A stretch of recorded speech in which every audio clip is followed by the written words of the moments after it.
Hope everyone is having a good start to your Labor Day. My wife asked if I was working today, and yes, I'm working. I've made this commitment to do this every week on Mondays at noon. And every once in a while, I'll take the vacation and take it off or have somebody step in. But I really enjoy doing this and providing some good information about Fort Collins. And hopefully, you all are enjoying it as well. Now, we talk about things that are happening in Fort Collins, things that have happened, things to do, city council work session. So last week was recap for city council meeting recap. To really try to help everyone understand what's happening in Fort Collins and the greater northern Colorado region.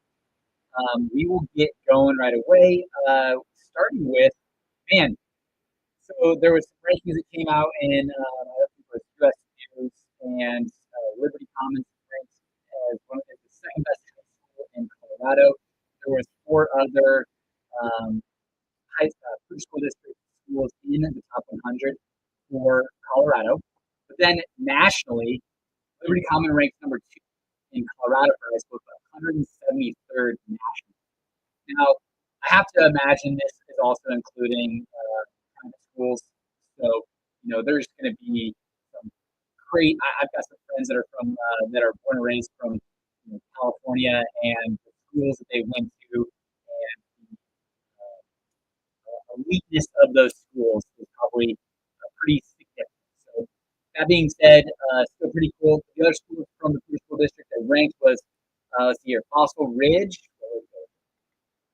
Fossil Ridge came in at 33rd in Colorado, 97% graduation rate. Ridgeview Classical, Fort Collins High School, and Rocky Mountain High School. So, sorry, Pouder High, and I'm not sure. Just I don't have enough information on what the yet, or maybe enough graduation rates. Honestly, they haven't had too many graduating classes from Timothy. Liberty schools, Liberty Commons has grown off their Pouder and Timberline.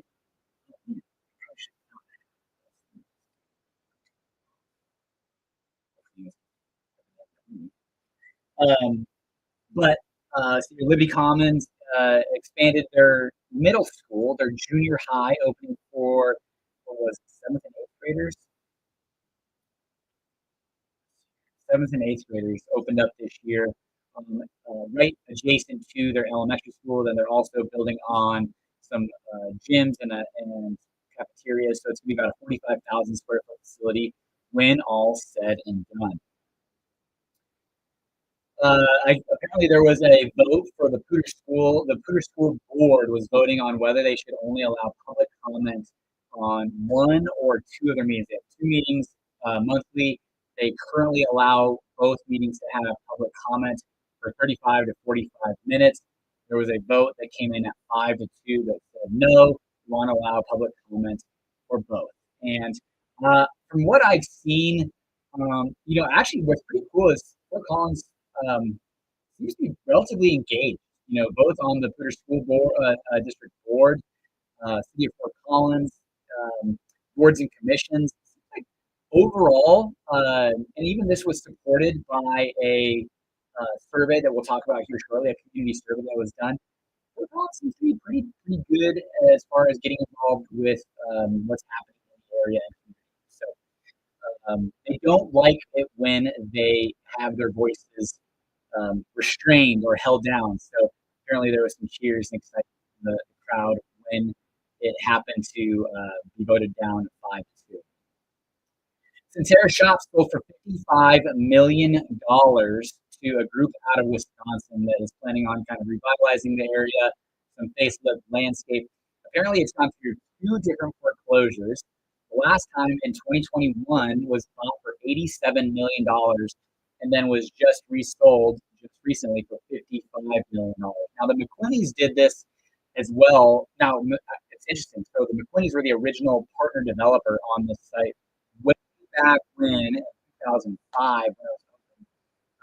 Quick side story about that was I graduated high school in 2007, but I was playing basketball, and we did a lot of summer basketball camps and also summer leagues in Greeley, and we'd always drive US 34 off I-25, and we'd see this huge, massive development, which was Centerra, that was going to change some of the landscape of northern Colorado, which it really did. I mean, it was a major domino to fall in that area. We had the outlets across the street, but which were cool at the time.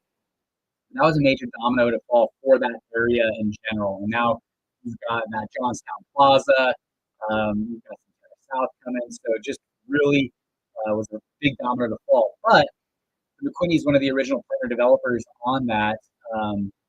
They actually are the ones who recently bought the Foothills Mall out of foreclosure, and that was for $45 million a few years ago.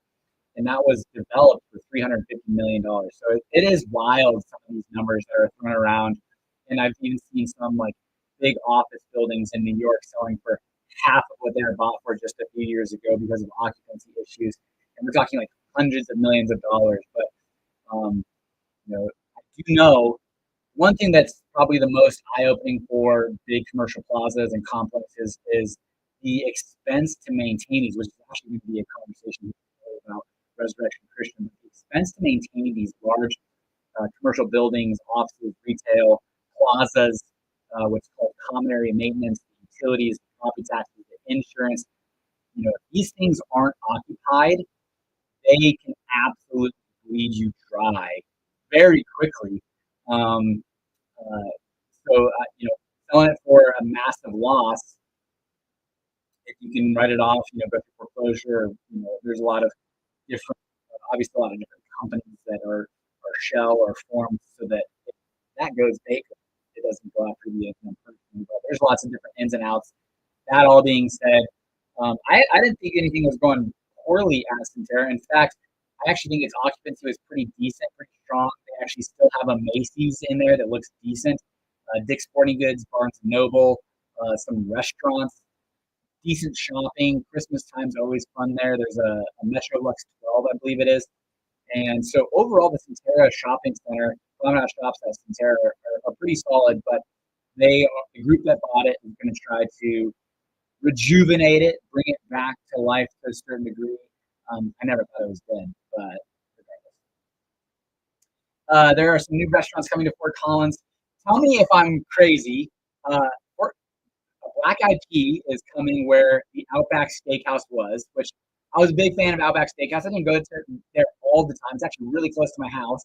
But Black Eyed Pea is going to take its spot. Now, I don't think my family, I was too young at the time when Black Eyed Pea was still here to really go out to restaurants myself too often. But we weren't a big Black Eyed Pea family. And there was some hype around that coming in. So I guess maybe we'll have to try it out. But if you are a big Black Eyed Pea fan for the restaurant, let me know in the comments. Let me know what I'm missing, what I need to order. There was when I was younger, I went to Qdoba, and sometimes you just need somebody to help you understand. Hey, this is what you order. It's like going to a steakhouse and ordering I don't know, spaghetti. And I've got a pretty funny story about that, but that is a story for another day. But if you've got the cheat code of what to order at Black Eyed Pea, let me know because it's right by my house. I'll have to go check it out. And maybe I just was never ordering the right thing, or maybe I didn't have a good enough experience. I was just too young to remember if it was actually any good. On top of that, we've got a Mexican restaurant that's taking place at Carl's Jr. Carl's Jr., one of the last few stores in Fort Collins was closed down, and now there is a Taco Palace, 24-hour location. So if you've got the late night munchies and you're driving along Riverside, there you go. Go for some Taco Palace. There is a couple of GQ Barbecue opening up in Timnath. Noodles and Company, they're closing some stores, though Fort Collins locations are not currently being impacted. This is really, so talk about Centerra, right? So Centerra built, ended up going through foreclosure a couple of different times, lawsuits left and right. We're talking hundreds of millions of dollars. Well, billions of dollars with Cascadia, that project that's being developed.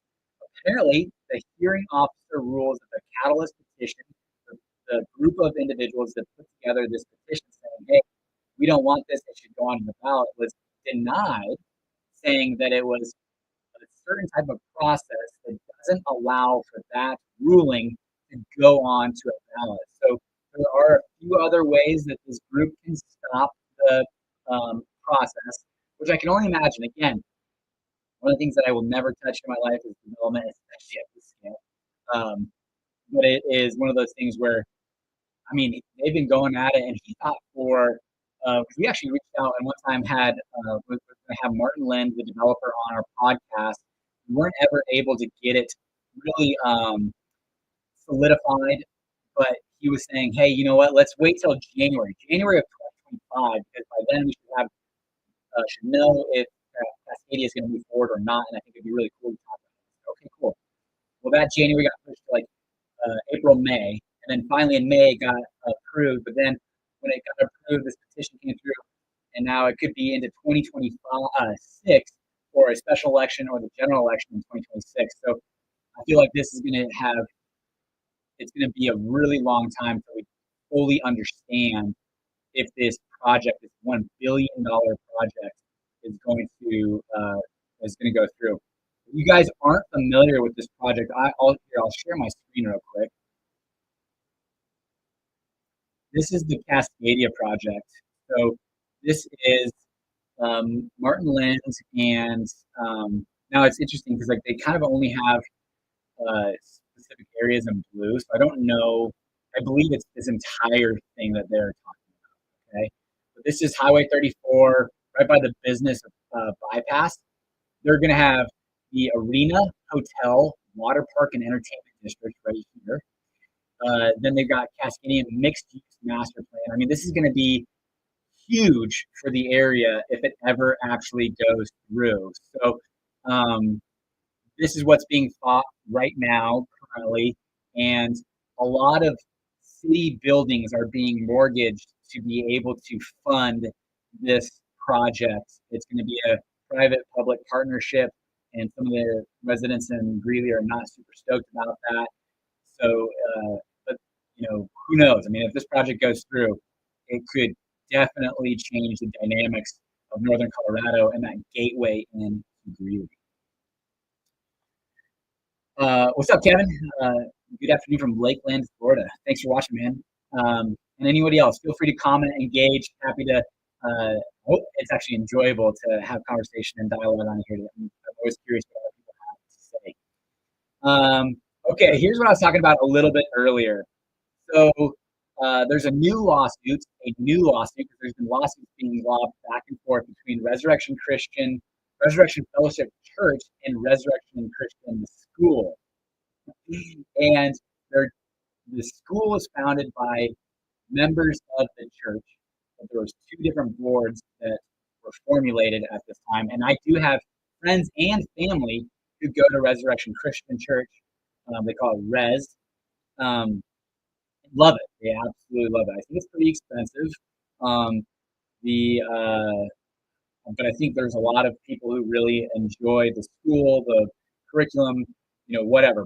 But there has been infighting between the church and the school for years, lawsuits being lobbed back and forth, tens of thousands of dollars in rents and common area maintenance, and then they get a file for eviction because of construction.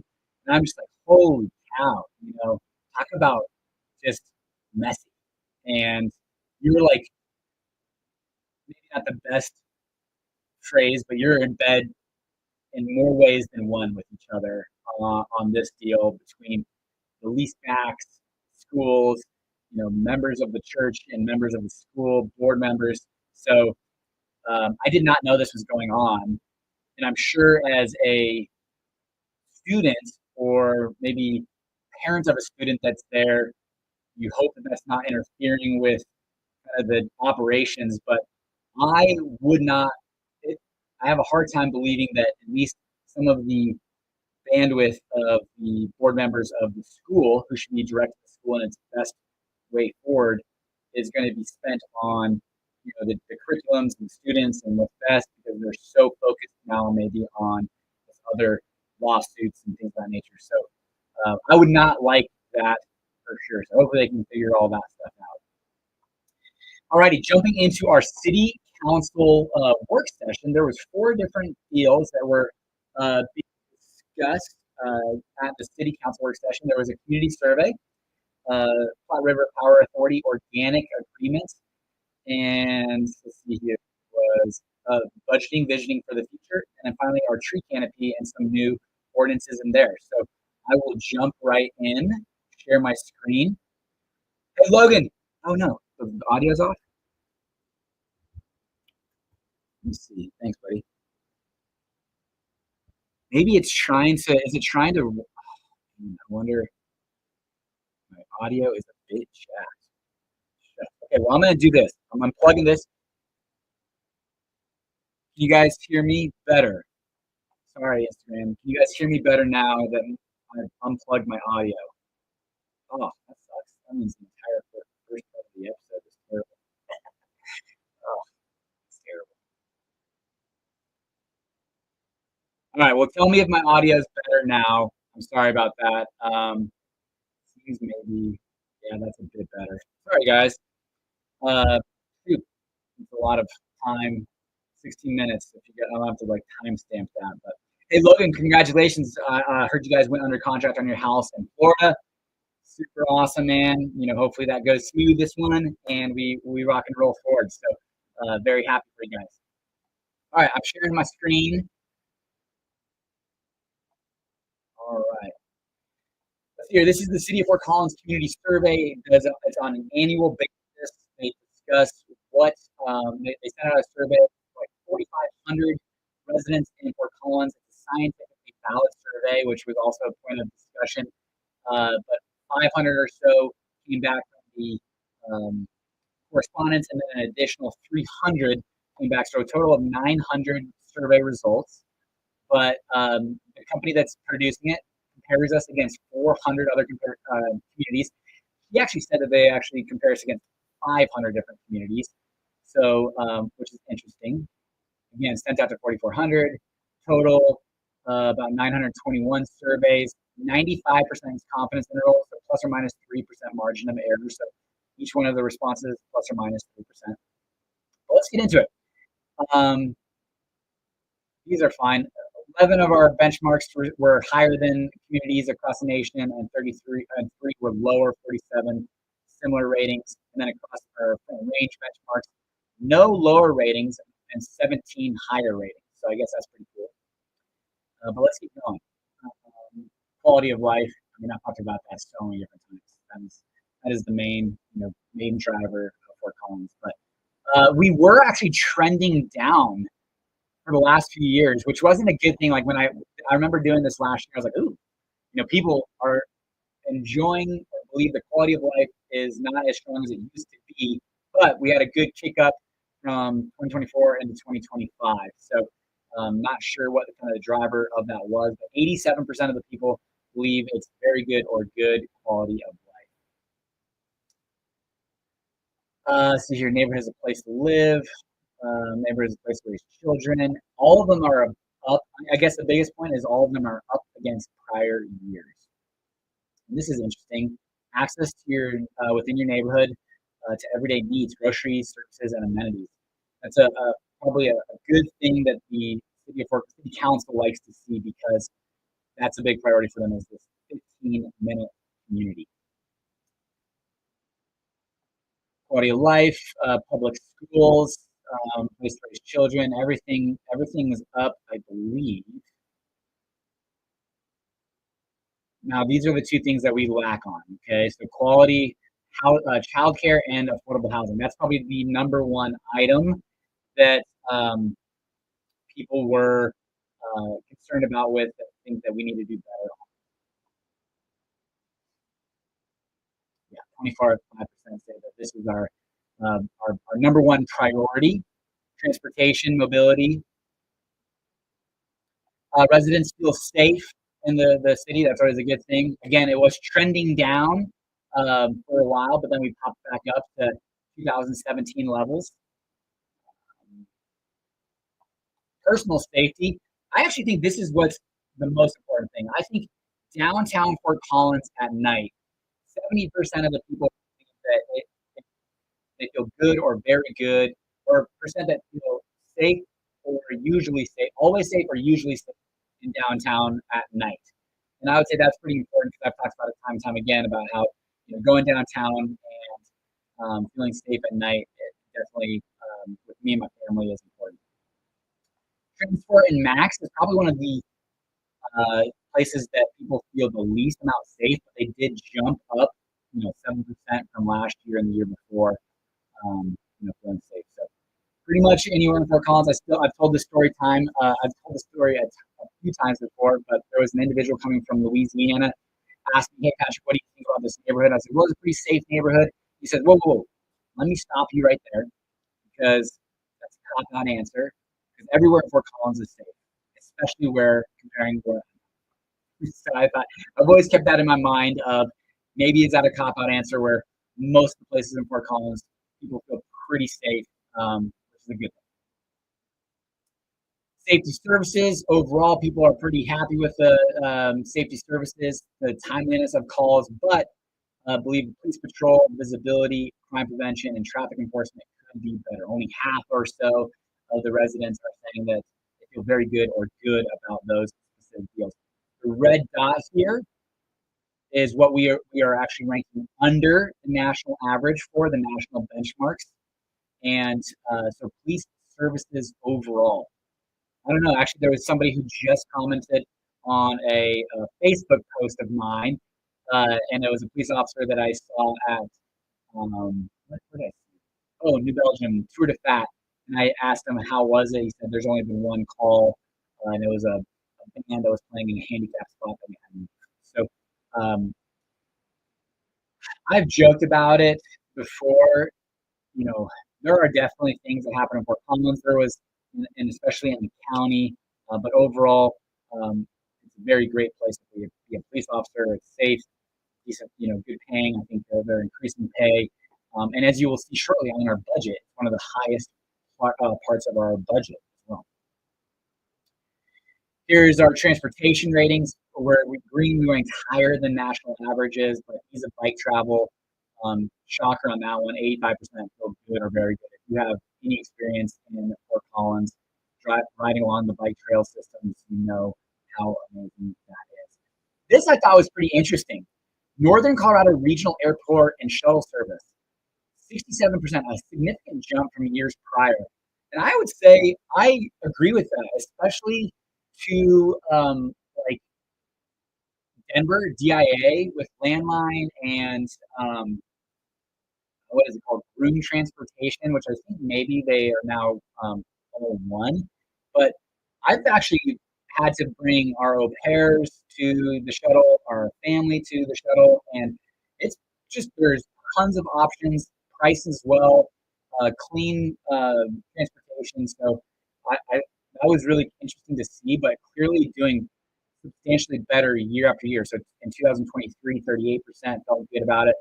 In 2024, 54% felt good about it. And then last year, 67% of people felt good. And I was actually just talking to a buddy of mine who, it's just he and his wife. They'll take the transportation, the shuttle down to Denver, or he will. We'll take the shuttle down to Denver. He's very comfortable with it. Quick, easy drop off at the Harmony station. So pretty cool. Ease of walking, street maintenance. Anyways, moving on to the next one.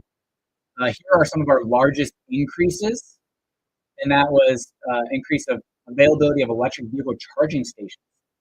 That's a good thing if you're an EV driver.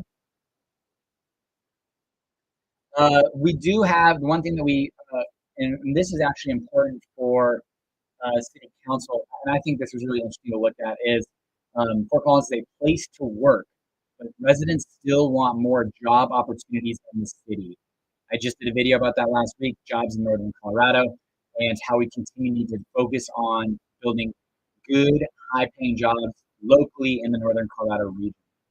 But 77% of people believe that Fort Collins is a good place to work, right? Actually, availability of quality healthcare. Our ratings, this is one of the few that our ratings went down over the last few years. Interestingly enough, so only 67% feel very good or good about our availability of quality healthcare. And I've talked about that at length. I actually feel that it's pretty strong. It's one of our major economic hubs in Northern Colorado between UC Health, Banner, Columbine Health, Orthopedic Center of the Spine Center of the Rockies. But Fort Collins citizens maybe feel differently comparatively to years past. Still higher than the national benchmark, but lower than years prior. And then this is interesting too, higher than the national average. Shocker, because that's one thing that people talk about a fair amount is how there's just not a ton of great shopping opportunities in Fort Collins, but we're higher than the national benchmark. So maybe downtown, Old Town Fort Collins really does quite well to provide that little itch for if people are wanting to go shopping. This I felt like is something that City of Fort Collins City Council needs to pay attention to. This is our business support and economic promotion. I believe, and I'll stand firm on this, that to have a strong city, you have to have a strong economy, and City of Fort Collins needs to put in, and they're working on this. The City Council are working on trying to make it easier for small businesses, a more friendly landscape to have change of uses, begin, start, and grow businesses. So it is kind of in their mind, but citizens felt that I mean, look at this from 2013. 72% in 2013 felt they had good business support, and only 55% this year felt they had good business support. Now it's kind of flatlined a little bit over the last few years. But then the promotion of economic health in Fort Collins, the city council they're really kind of, there's some difference of opinions and schools of thought, because there are some people on city council that believe that you cannot regulate your way into, how do I put this? I guess I'll just say it. Kelly Olson believes that there's no way that pricing at Fort Collins is just purely based off of demand and market conditions. Whereas there are other city council members, Emily Francis, Julie Pignataro, that believe, we are providing some challenges for developers that would ultimately build here, but maybe it's too expensive and challenging. And if we didn't have those in place, we could potentially build more affordable housing. So there are some differencing of opinions of thought on city council of what to do. I can say that Mayor Jenny Arndt is definitely very pro-business and wants to allow for easier processes for small businesses, especially, which is nice to see a little bit of a jump in the promotion of the economic health of Fort Collins over the last year. We were trending down for the last 4 or 5 years, but had a good spike up for that. So hopefully that continues. They continue to support business in Fort Collins. Quality of services overall, 79% felt good about that. I don't want to spend too much time on this because I have other things that I want to get into. Contacts with citizens. If you had any contact with the employees from the city, a lot of people felt like they are easy to contact and are very well, as far as respected and their questions answered. Then we got to jump into our next section, which was our budgeting for outcomes. So our budget is, sorry, PRPA. In Fort Collins, our electrical grid and natural gas grid, our utility grid, besides water, I believe, is brought to us by Plat River Power Authority, which is an organic agreement between 4 different cities. We are 4 city owners of the Plat River Power Authority, so each one of the cities is an owner in the Plat River Power Authority. They each have their own individual power supply agreements, even though they're all very, very similar. And right now, there's a big push for carbon neutrality, and with that comes hundreds of millions of dollars of investment. And there is a time now that says, hey, they want to extend the term of this contract so that we can issue bonds, and the market likes to see longer length bonds, longer length contracts for the issuance of these bonds to have a better rating. So that's what's going on right now. I don't need to spend too much time on this per se. Really, the focus is extending the length of time to get into our goal of carbon neutrality. There's some different things that are kind of needing to be addressed. This agreement doesn't limit people from putting on solar onto their roofs. anything along those lines, or contributing to the grid. But they just are trying to allow flexibility for the Plat River Power Authority to ensure reliability while they're focused on trying to move and transition to more clean energy. Skip down here. They're pretty much at the finish line to get these agreements signed and in place so that Plat River Power Authority can continue to grow and develop and do what they need to do for clean energy. All right, our next one is slide 312.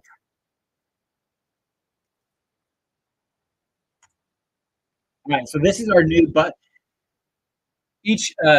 every 2 years, City of Fort Collins puts on their budget. We have a $900 million budget. Now, about 300 to 400 million of that is actually what's called payments. So, like, those are payments from the residents to the City of Fort Collins, but then the City of Fort Collins has to pay for our power by the Plat River Power Authority. So really, it's kind of like in one pocket, out the next. So our budget's probably closer to like 500 to 600 million dollars.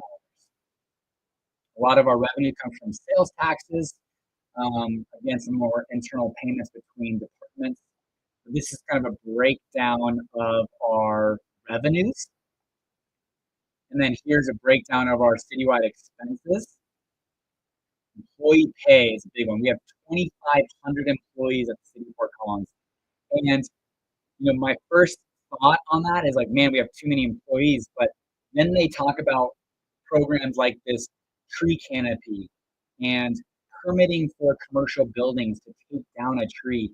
And city council members are like, we don't even have enough people to inspect other types of permitting processes. And how are we going to bring in something new if we can't do what we're already promising we're doing? So apparently there's a somewhat of a feel of an understaff for all of the programs and policies we have in place already. So that 200 some odd million employee pay and benefits isn't crazy. Debt service, annual debt service, well, $47 million. City of Fort Collins taking on some debt to pay for things. Now that's a lot of things we're benefiting from. And then here's our general fund expenses. Like I said, one of our biggest expenses you're going to see here shortly is police services. $58 million a year in police services. This is our breakdown annually of our biggest expenses from our general fund. One of the biggest things they're trying to do is, like I said, they're trying to transition away from a budgeting for outcomes, a BO, to more of a so they're trying to figure out, like, are these programs actually doing what they're intended to do, or do we need to move away from that, move money away from that? Like even local services, policing, or our what they call our 24/7, 365 services, and making it more friendly on. So here we go. Here's why they're changing. Focus on enhancements, less scrutiny of base. Evaluate all programs, including base services. So that's the biggest thing. Our 24/7, 365 services are going to be looked at with a magnifying glass. Should we be doing what we're doing, or should we move funds elsewhere?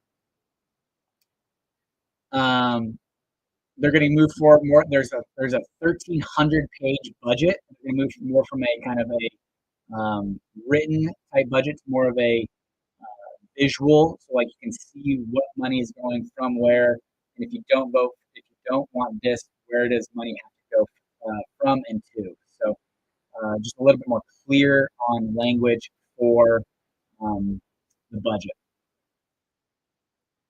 And that's the last thing they're talking about is bringing on city council members and making sure that city council members are totally brought up to board and understand the process, and moving from kind of a one weekend drinking from a fire hose to a 2 weekend retreat to help new city council members get up to speed on how the city operates and what they can do and what they can't do.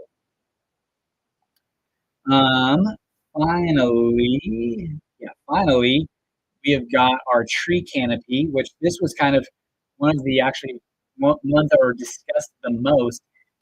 Fort Collins, and a friend of mine told me that they drove from Loveland into Fort Collins, and not to throw shade at Loveland, but there was just a clear delineation that you drove into Fort Collins and you knew you were there. A lot of that is our wonderful tree canopy. Here's kind of our citywide canopy.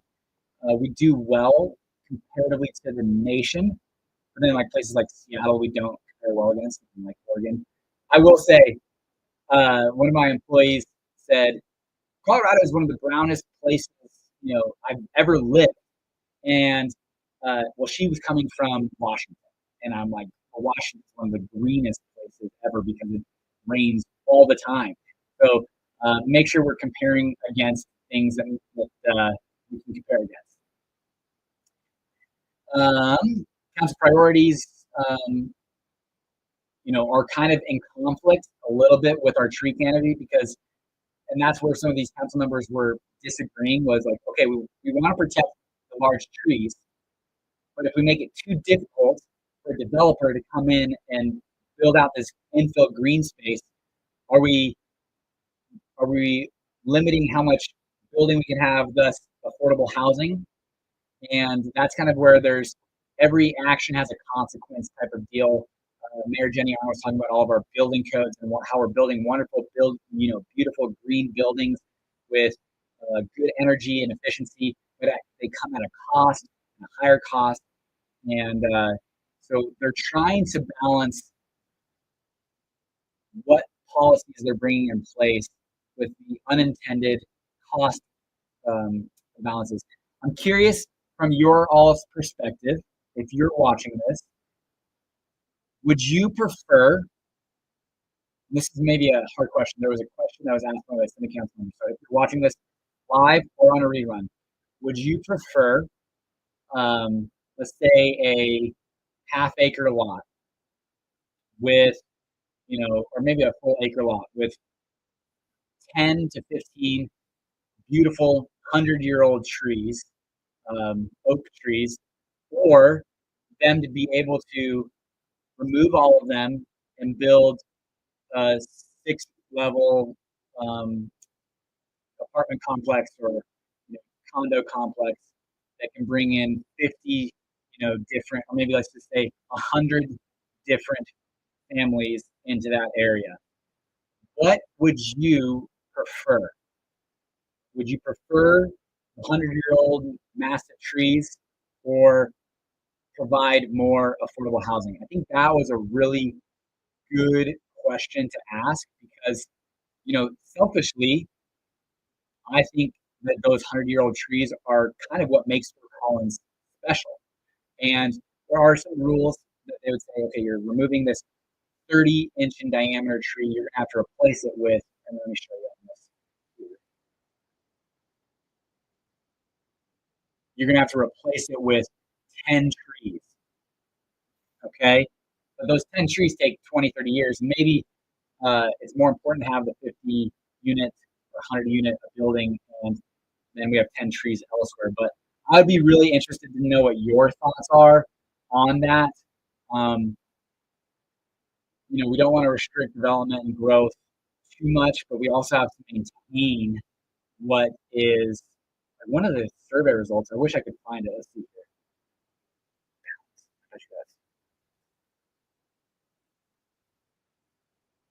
Yep.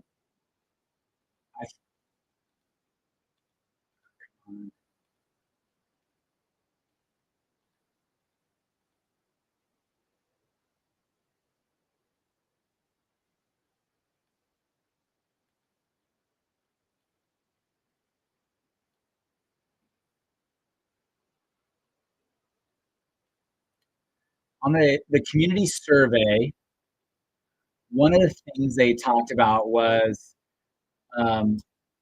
residents of Fort Collins believe that the city is doing a good job of balancing our growth while maintaining our character and culture of Fort Collins. And so I think that's kind of a really interesting parts of like what makes Fort Collins amazing, and let's allow others to be a part of that while still maintaining our character and culture. So we'd really be interested to hear what you have to say. Yeah, Logan said, yeah, this is one of those, there has to be a balance of both kind of things, in my opinion. Yep, there does. You can't restrict growth, but you've got to protect what makes this place so special. Um, one of the things that they were trying to provide was a cost neutral analysis, and I think one of the council members summed it up the best. Was they don't want developers to come in here and wipe the slate clean. There was a development on Prospect LeMay that there was going to be a come and go that came there. There was tons of trees, and they just absolutely decimated all the trees. And ultimately, Come and Go got bought out by Maverick, and Maverick has a totally different business model than Come and Go. So they pulled out of that development, and now it's just a brown acre lot on a pretty important cross section of Prospect and LeMay with no trees. And um, what they're trying to do on these five new policies, these are the five new policies, to protect the older, more established trees, or if they do have to go because of this project, the developer's going to have either a fee in lieu of, or to replace them with a specific number of trees, or allow for the protection and kind of incentivization to keep these trees on the development. So we will see what happens. It turns out it seems like this is probably going to pass and go through first reading. And these would be our 5 new ordinances. And also one of the things too I want to point out is this one right here, number 3, establishing a 3-year establishment period for commercial developers on these trees. So one of the things that are difficult when you are going through the development process in Fort Collins is the uncertainty, the unknown through the process, because there's so many different groups and departments that you have to go talk to, and they don't really speak to each other. So as a developer, it's difficult because you go through this huge timeline and process to build out your development, and it might change 10 different times. And that's one thing the city of Fort Collins is trying to do, is to make it a much cleaner, simpler, easier to understand process. And this one was an example of that on the tree side of things. The current language read, you've got to maintain this tree until it is sufficiently healthy to go on its own, essentially. And then the HOA or whatever can take over it. But you as the developer are actually responsible for this tree into the future for some unknown length of time. And what this policy is putting in place is saying, okay, you're responsible for this tree for 3 years. There was a construction defects law in Colorado that essentially had the same issue of why people weren't building condos, because it was in perpetuity, the builder could be sued even in 20, 30 years. So the insurance policies and the bondings that had to be held by these builders was pretty significant. And now I believe, I think it's like 7 years they can be sued for up to it. But that kind of provides some certainty and some parameters for builders and developers. And I think something like that, having just like, okay, we have to be responsible for this tree for 3 years, and then it's the HOA's responsibility. Helps you make pro formas, helps you have a little bit more knowing and certainty of your pro formas and comfort moving forward with the plan versus like, well, I mean, here this could be $50,000 or $150,000 on our development, line item, and I don't think that bodes well when making big plans. Here are some examples of tree mitigations and trees being removed. I don't have too much to talk about on that, but clearly on this one on Union on Elizabeth, 26 trees were removed, 4 were protected, but they have to add 55 new trees and $1,300 for fees and lieu. So there are trees to be replaced. So, anyways.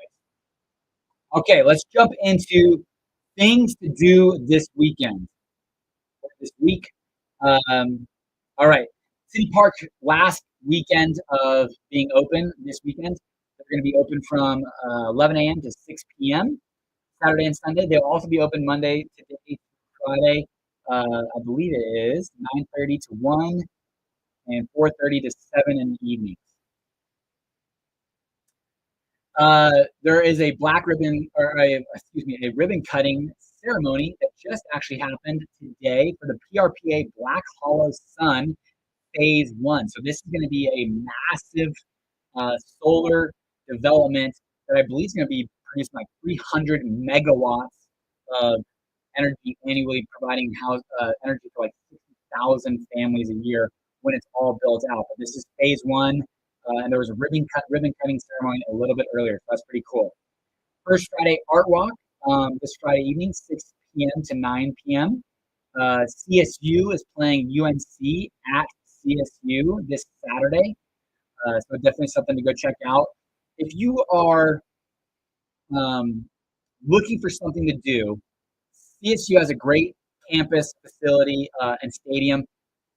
Getting there is easy. Max, there's so many different ways you can go spend some time downtown.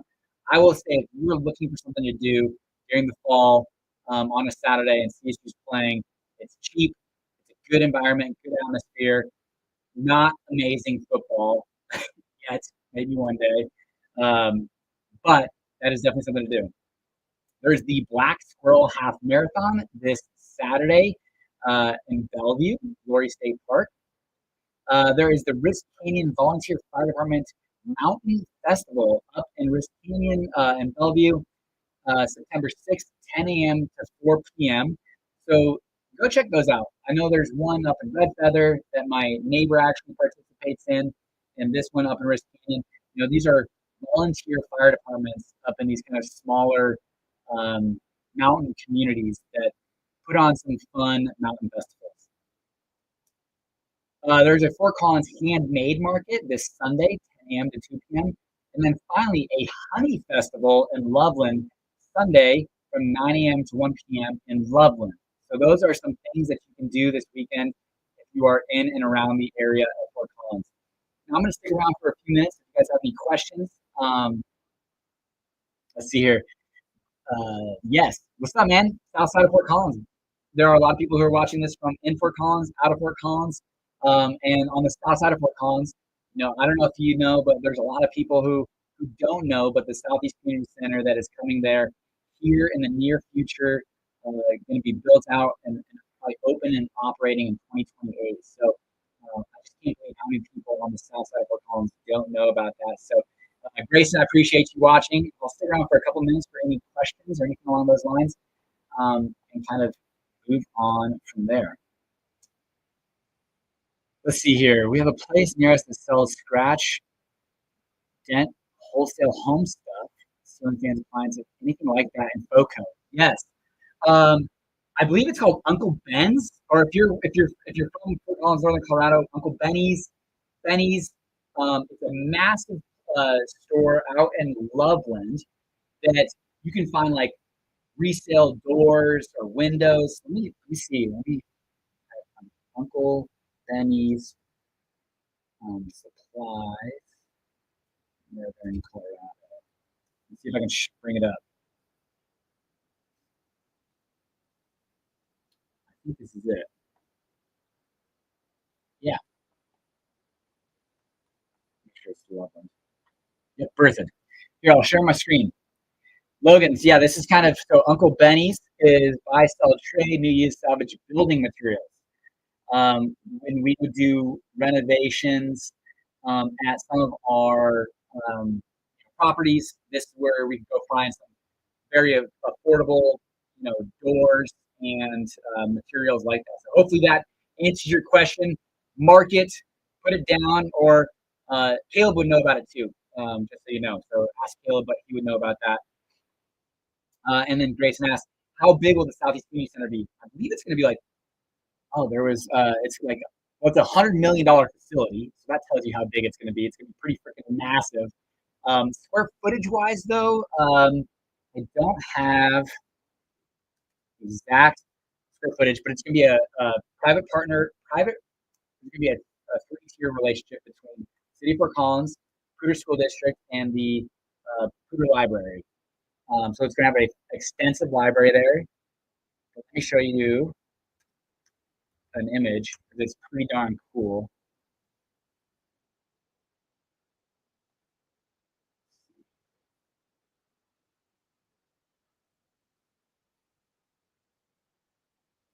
Yeah, here we go. Okay, here, I'll share my screen too on this one. All right, there we go. So this is the Southeast Community Center that's going to be built here, breaking ground, I think, in late this year or early, no, not this year. It'll be breaking ground early next year. This is Fossil Ridge High School. This orange 10-acre site is going to be the Southeast Community Center along Ziegler and, just south of Harmony. Here's some of the images. So this is going to be what it looks like. There's going to be, I think, either 2 or 3 pools, and there's going to be lap lanes that are available, and you got basketball courts, workout facilities, cafes. So just a pretty amazing facility on the southeast side. I missed the start of this. Did you mention anything about kind of larger conference center coming to Fort Collins? Our Comic-Con keeps running out of space. I think you guys are held at the Senior Center, yeah? I don't know if this space will be able to, I'm sure it will be able to house conventions of a certain size, but that's cool to hear that the Comic-Con is growing out of space. Had some friends post some pictures on Instagram about that, so that was pretty cool. I don't have any specific Comic-Con details on convention centers or anything like that for Collins. I think obviously like Embassy Suites is going to be the biggest one in northern Colorado. But this might be an option in the future depending on how big of their community gathering spaces they allow for. But let's see here. There's some good conversations going on. I love it. I'm going to stick around and let that conversation go, or you guys can connect you offline, or connect Logan you with where that Comic-Con is held.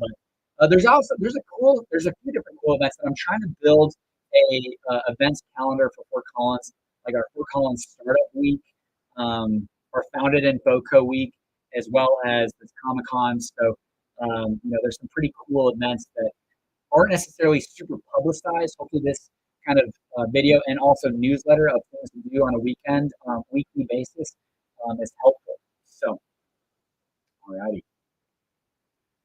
Instagram, I'm gonna let you go. Appreciate you watching. And if you are watching on any of the other platforms, YouTube, Facebook, LinkedIn, appreciate you guys watching.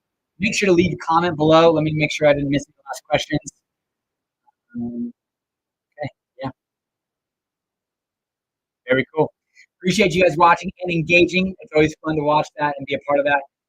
And this is live in Fort Collins. We will see you guys tomorrow for a real estate market update, 2:30 p.m. Mountain Standard Time, if you are interested in the real estate market here in Northern Colorado. Take care and have a great day.